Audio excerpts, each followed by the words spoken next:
बुल्ढाना जिले में एक बार फिर से चरवाहों ने वन क्षेत्र के वन्य कर्मियों पर हमला कर दिया।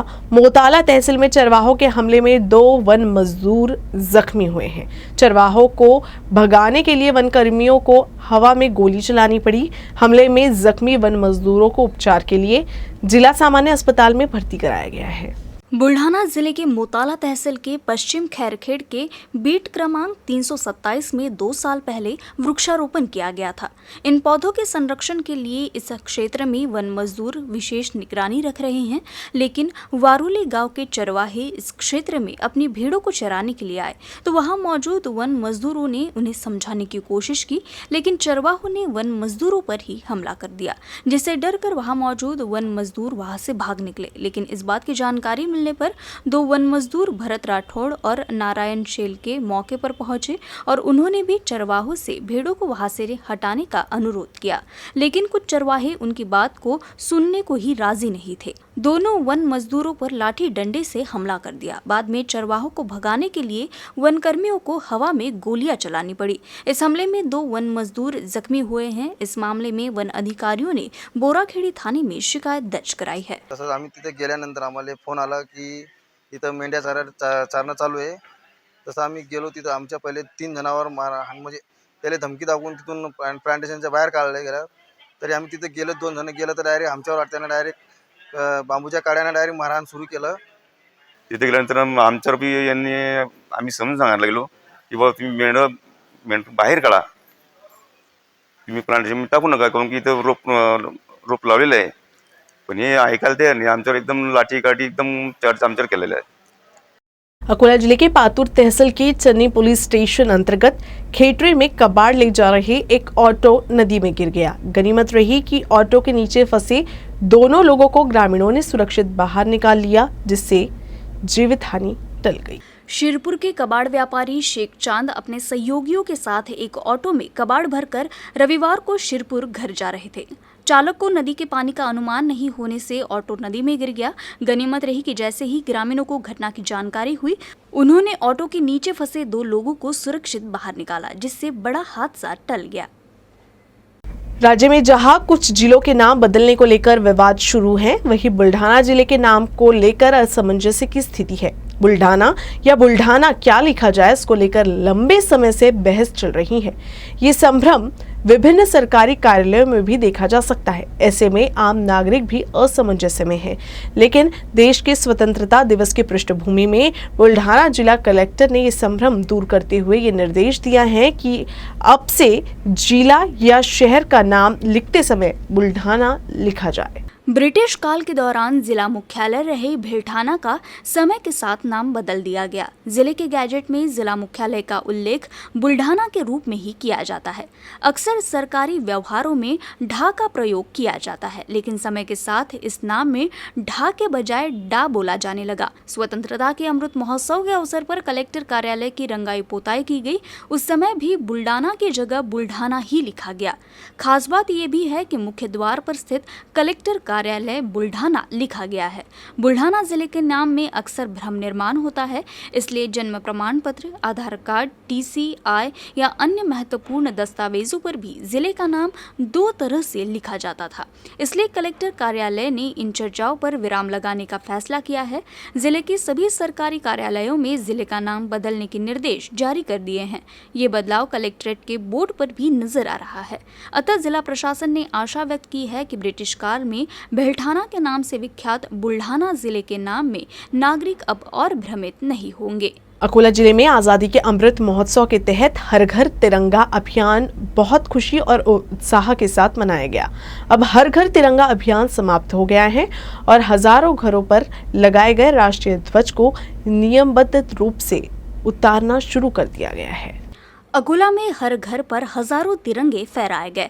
जिलाधिकारी एवं उपजिलाधिकारी के आदेशानुसार पूरे जिले में हर घर तिरंगा अभियान बखूबी चलाया गया, लेकिन इस अभियान को अंजाम देते समय इस बात का भी ध्यान रखा गया कि राष्ट्रीय ध्वज का अनादर न हो। जब से आजादी का अमृत महोत्सव समाप्त हुआ है, जिला प्रशासन पुलिस की निगरानी में अकोला शहर में घरों से राष्ट्रीय ध्वज को उचित और नियमबद्ध तरीके से उतारा जा रहा है। इस मौके पर जिला प्रशासन और पुलिस प्रशासन का बड़ा योगदान रहा। अकोला में अतिक्रमण विभाग के अधिकारियों व कर्मचारियों पर अतिक्रमण हटाते समय भेदभाव किए जाने का आरोप लगा है।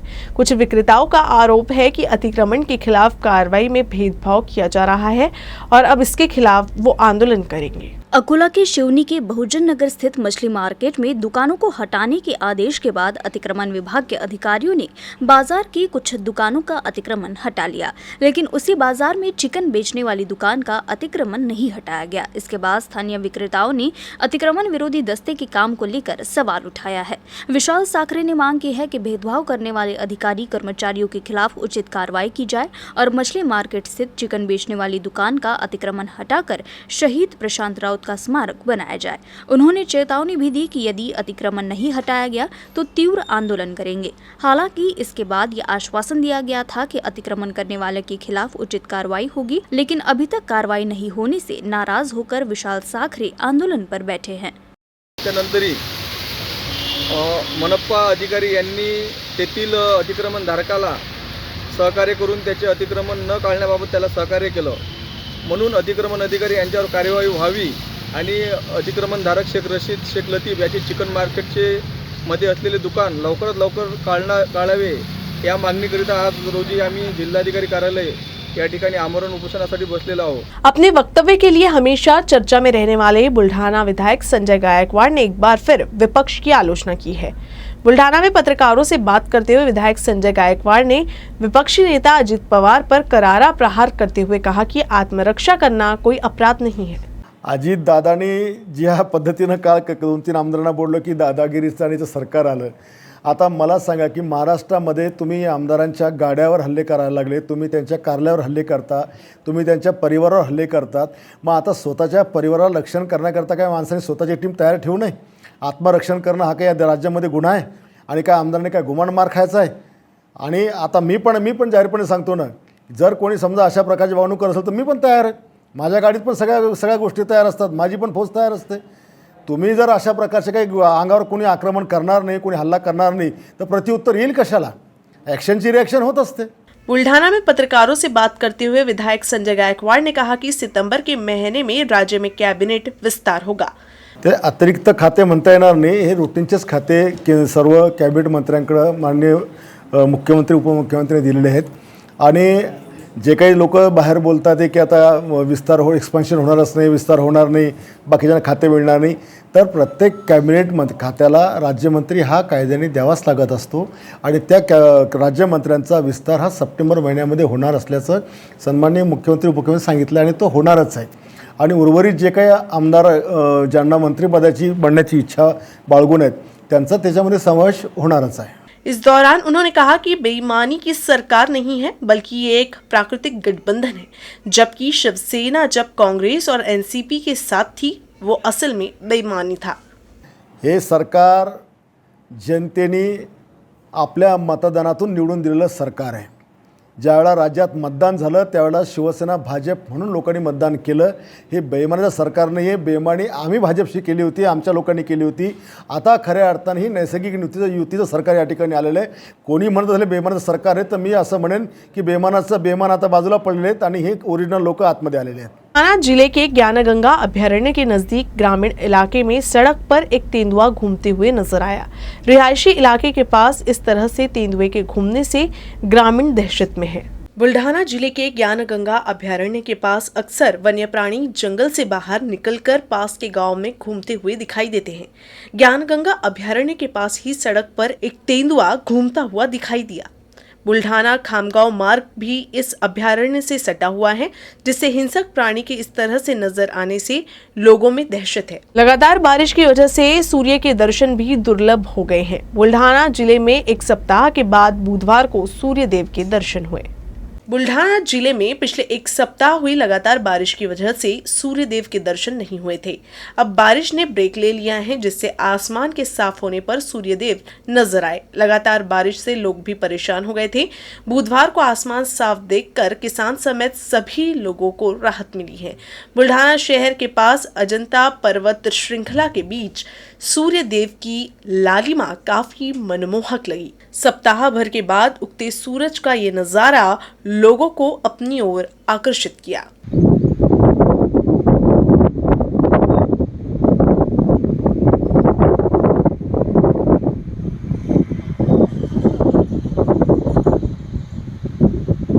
मराठी पंचांग के अनुसार श्रावण माह का एक ही सोमवार बचा है। अकोला में अंतिम सोमवार को शिव भक्त पूरी श्रद्धा के साथ पूर्णा नदी के जल राज राजेश्वर मंदिर में जलाभिषेक करेंगे। इसके लिए पालकी कावड़ उत्सव का आयोजन किया गया है। इस संबंध में राजेश्वर शिव भक्त मंडल की ओर से पत्र परिषद में जानकारी दी गई।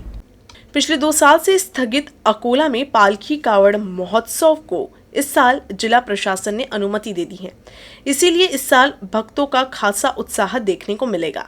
इस वर्ष श्रावण मास का अंतिम सोमवार समारोह 22 अगस्त को होगा। इसकी योजना बनाने के लिए बुधवार को सभी पालकी और कावड़ मंडलों के अध्यक्ष सचिवों की बैठक हुई और राजेश्वर शिव भक्त मंडल ने इसमें सभी से शामिल होने की अपील की है। जिले में गांधीग्राम में पूर्णा नदी से जल लेकर राज राजेश्वर मंदिर में जलाभिषेक किया जाता है। आयोजन समिति ने जानकारी दी कि इस उत्साह में पंचक्रोशी के 90 से 95 पालकी और हजारों कावड़धारी शामिल होंगे। इस प्रेस कॉन्फ्रेंस में बोर्ड अध्यक्ष चंदू सावजी, कार्यकारी अध्यक्ष सुनील गरड, उपाध्यक्ष चंद्रशेखर उकड़े, सचिव राजीव बुंदेले मौजूद थे। भाजपा जैन प्रकोष्ठ महाराष्ट्र प्रदेश द्वारा कैंसर मुक्त महाराष्ट्र मिशन के तहत निःशुल्क कैंसर जांच शिविर का आयोजन किया गया। सांसद संजय धोत्रे के मार्गदर्शन में विधायक गोवर्धन शर्मा, विधायक वसंत खंडेलवाल, विधायक रणधीर सावरकर की प्रेरणा से पार्षद हरीश अलीम चंदन ने 2 दिवसीय शिविर का आयोजन किया। शिविर का उद्घाटन विधायक रणधीर सावरकर ने किया। भारत समेत दुनिया के सामने कैंसर एक बड़ी समस्या है। हर साल लाखों लोग कैंसर से मरते हैं। बदलते जीवन शैली, मिलावटी खान पान, व्यसनों आदि के कारण कैंसर के मरीजों की संख्या बढ़ती जा रही है। भारत में हर साल लगभग 1.1 मिलियन नए मामले सामने आते हैं। कैंसर के 2/3 मामलों का निदान देर से किया जाता है, जिससे रोगियों के बचने की संभावना कम हो जाती है। सही समय पर निदान होने पर प्रारंभिक चरण के कैंसर को ठीक किया जा सकता है। इसलिए विशेषज्ञ डॉक्टर ने सलाह दी है कि अगर शुरुआती दौर में इलाज किया जाए तो मरीज की जान बचाई जा सकती है। भाजपा जैन प्रकोष्ठ महाराष्ट्र प्रदेश की ओर से 26 जनवरी 2022 से 15 अगस्त 2022 तक पूरे महाराष्ट्र में 118 शिविर आयोजित किए गए हैं, जिसका उद्देश्य कैंसर के निदान और कैंसर पैदा करने वाली जीवन शैली को रोकने के लिए जागरूकता पैदा करना है। कैंसर मुक्त महाराष्ट्र अभियान राज्य में लागू किया जा रहा है। ये एक विशेष पहल है। 16 अगस्त को अकोला में शिविर का आखिरी दिन था। विदर्भाचा अंतिम टप्पा गाठून आपण इथे पुढे औरंगाबाद, जालना असं मराठवाडा करून पश्चिम महाराष्ट्र आणि मुंबईला गाडी पोहोचणार आहे। त्या माध्यमातून भारतीय जनता पार्टीचे आमचे प्रदेशाचे अध्यक्ष संदीपदादा भंडारी आणि संपूर्ण महाराष्ट्रातून भारतीय जनता पार्टीचा पुष्कळ सपोर्ट मिळत आहे आणि आम्हाला पूर्ण महाराष्ट्रामध्ये कॅन्सर मुक्त करण्याचं एक अभियान जे चाललेलं आहे, हा फार सुरळीतपणे आणि व्यवस्थितपणे प्रत्येक कॅम्पला 50-100 पेशंटचा चेकअप होऊन चांगल्या पद्धतीनं हा आमचा कार्यक्रम पुढे चालू आहे। क्या आपने कभी सड़क पर चलता हेलीकॉप्टर देखा है? चौंक गए ना? लेकिन ये कोई हेलीकॉप्टर नहीं बल्कि अकोला के मनोज खंडेलवाल ने अपनी कार को ही एक मिलिट्री हेलीकॉप्टर का रूप दिया है, जो नागरिकों के लिए आकर्षण का केंद्र बना हुआ है। शहर की सड़क पर हेलीकॉप्टर के उतरने की खबर फैलते ही हेलीकॉप्टर को देखने के लिए नागरिकों की भीड़ लग गई, लेकिन जब पास जाकर देखा तो वो कोई हेलीकॉप्टर नहीं बल्कि एक कार थी। पूर्व राष्ट्रपति प्रतिभाताई पाटिल द्वारा सम्मानित अकोला के मनोज खंडेलवाल ने स्वतंत्रता के अमृत महोत्सव के अवसर पर एक कार को ही मिलिट्री हेलीकॉप्टर में तब्दील कर दिया। इस हेलीकॉप्टर को खंडेलवाल भवन में रखा गया था। 15 अगस्त को शहर की सड़कों पर चलता हुआ ये हेलीकॉप्टर नागरिकों को आकर्षित कर रहा था। जैसे ही ये मिलिट्री हेलीकॉप्टर अकोला के गांधी रोड से गुजरा, नागरिक हेलीकॉप्टर को देखने और फोटो लेने के लिए उमड़ पड़े। फिलहाल ये मिलिट्री हेलीकॉप्टर कार सड़क पर दौड़ती नजर आ रही है। न्यूज़ रूम से बस इतना ही। खबरों का सिलसिला यूं ही चलता रहेगा। आप देखते रहिएगा UCN न्यूज़ अकोला।